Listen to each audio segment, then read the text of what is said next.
त्यसपछि अब कुनै मान्छे चाहिँ अब घरबार बिच भयो भने मलाई खाना ल्याउनुको व्यवस्था गर्ने, बस्ने ठाउँको व्यवस्था गर्ने, यो कुराहरू पनि हामी गर्छौँ।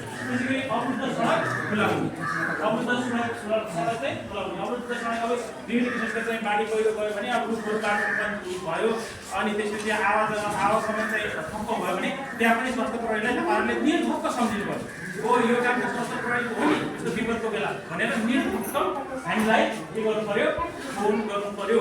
फोन गर्नका लागि हाम्रो नम्बरमा तपाईँहरूले फोन गर्नु पर्यो, पैसा लाग्दैन। तपाईँसँग जिरो ब्यालेन्स छ भने पनि के हुन्छ त, हाम्रोमा टोल फ्री नम्बर छ। टोल फ्री नम्बर तपाईँले सुरुमा मैले पनि देखाएँ।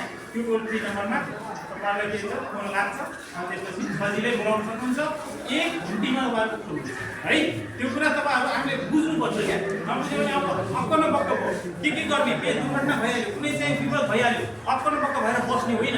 सम्झिने धेरै ठाउँ छन्, फ्रीमा सम्झिने ठाउँ छन्, बोलाउन सकिने ठाउँ छ है। ल यही आएर म तपाईँलाई सानो जानकारीमूलक चाहिँ कक्षा यही आएर समाप्त हुन्छ। तपाईँहरूले यसरी धेरै धारण गरेर बस्नुभयो, तपाईँलाई सम्पूर्णलाई धन्यवाद।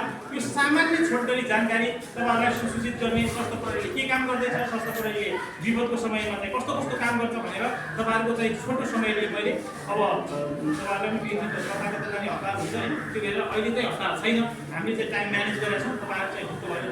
अब हामी चाहिँ एउटा सानो यो क्लिप देखाउँदैछौँ। यो क्लिप हेऱ्यो भने तपाईँहरूले स्वास्थ्य प्रहरीले डिजास्टरमा, विपदमा कस्तो कस्तो काम गरिरहेको छ भन्ने कुराहरू बुझ्नुहुन्छ है। हस्, धन्यवाद।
चाहिए